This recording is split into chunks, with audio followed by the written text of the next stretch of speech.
When it comes to film now, when you're telling stories, you have to make sure that your images are well captured in terms of lighting, in terms of the way they are framed, in terms of exposure.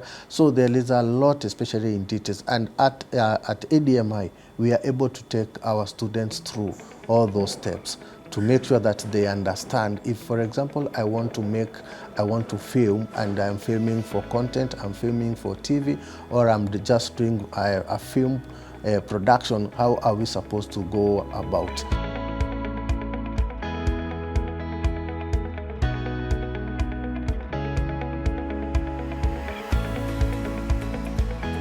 My name is Alfred Chomba.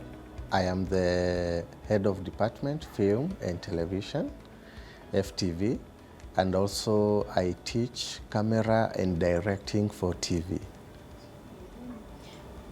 What made you choose to teach at this school? Actually, it started like an accident actually, because I had planned to teach, but during the COVID time, there was this opportunity which came, and the ADMI was looking for lecturers, and they were looking for lecturers who could teach online, virtually. So because of the pandemic, it was not possible to have physical classes.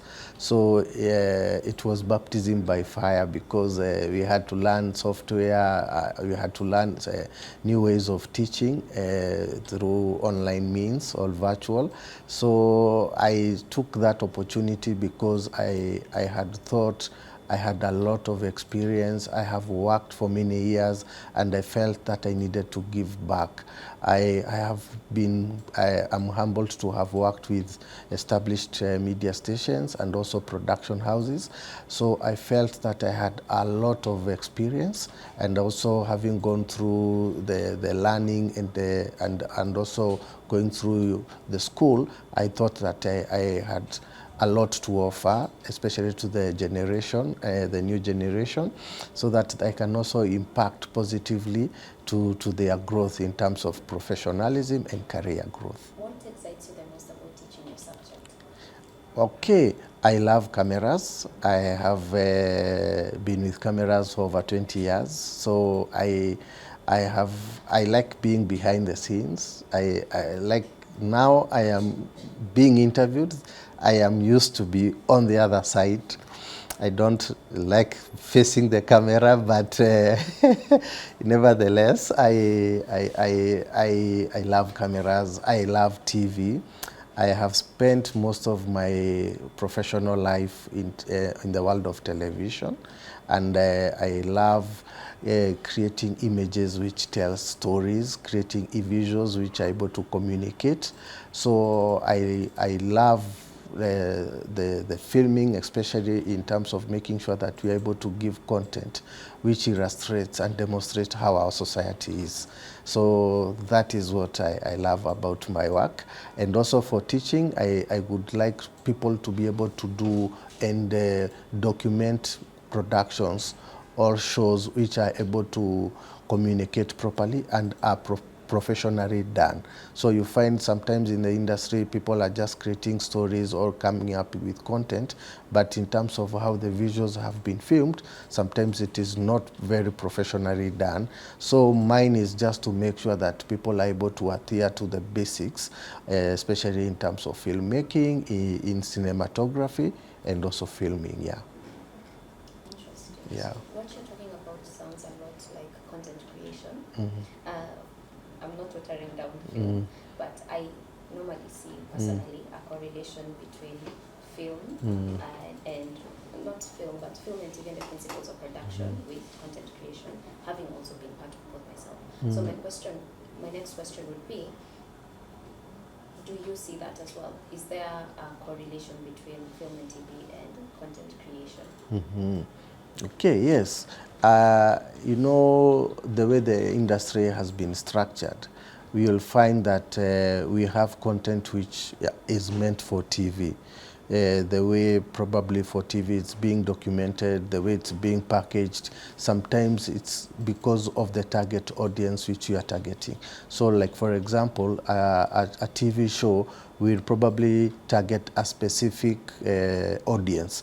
Could be ladies, could be young people, could be the kids. So you find even in terms of filming, in terms of packaging, that is what the show is supposed to give. When it comes to content creation, mostly content creation is about sometimes a person who wants, maybe they have their own page or their YouTube channel and they want to communicate. For example, they want to entertain people, they want to have fun and maybe make people laugh and have, so there is that. And when it comes to content creation, sometimes we can break rules of TV, so we don't have, for example, to have very well lit images. We don't have to observe things like rule of thirds and something like that.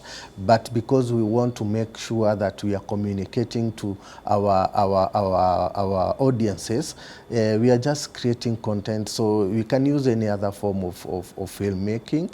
But when it comes to TV, it's a bit more structured, unlike content creation.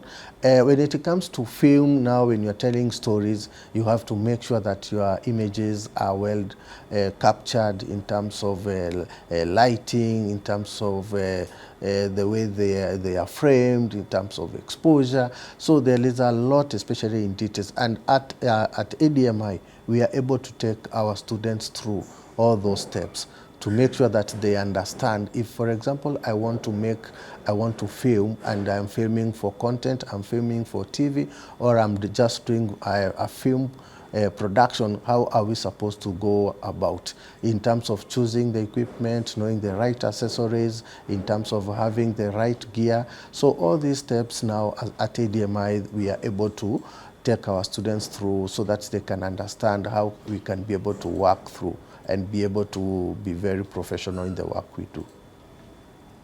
Thank you. What, do you have any work you've done out here that perhaps people might know your work and maybe not know you? Anything we can identify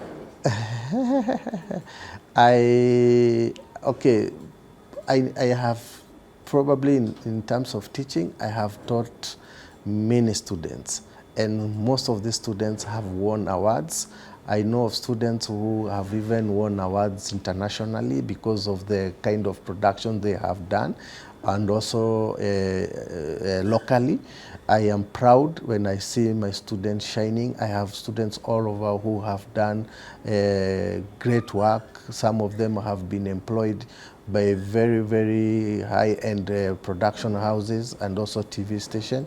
I take pride when I see people who came through my hands. They couldn't even be able to handle a camera. Some of them have never seen a camera. But by the end of their term at ADMI, they are able to do and document amazing content. So I take pride. My students are spread all over. So I know some of them, I know they are also proud of what they have achieved. So in terms of teaching, that is what gives me satisfaction, when I am able to see somebody who comes through and is able to come up with amazing content, and especially in terms of filming and also in terms of directing. So that gives me the pride. And also some of the projects the students have done, we encourage a lot of practical oriented training, whereby it's not just about the theory, it's also about the practicability of our industry. Our industry is very practical. We can't talk about camera and we are learning theory throughout. So we also have time to make sure that the interaction with the equipment is also prioritized. Yeah. What's your favorite moment in the classroom? Practical sessions. I know, especially the generation we teach, mostly the Gen Zs, they are very creative. These are people who, they don't love they don't like a lot of writing, they don't like a lot of cramming of notes. These are people who are very creative, and when you give them the cameras, the equipment, they can be able to come up with amazing stories, and they can be able to film. So I find that interaction when we are doing practical as the most amazing moment, especially when it comes to teaching.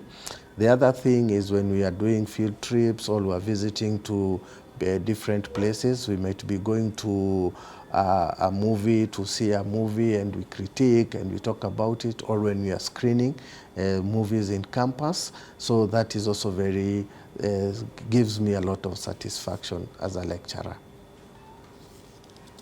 How do you keep your subject fresh and exciting for your students? One, I encourage a lot of research. I always tell my students that this industry is evolving every day. New cameras are being manufactured every day. There are techniques which are being created every day. So we have to refresh ourselves in terms of research, in terms of using applicable platforms for us to also to learn. We have, right now, things have changed whereby you can go online and you can be able to search. Even a camera, you can just go and Google, YouTube, or use any AI tool to go and research about even a specific piece of equipment, a specific camera. You just write and it will be able to tell you. But now what we want is to ensure that people go through people who have excelled in the industry.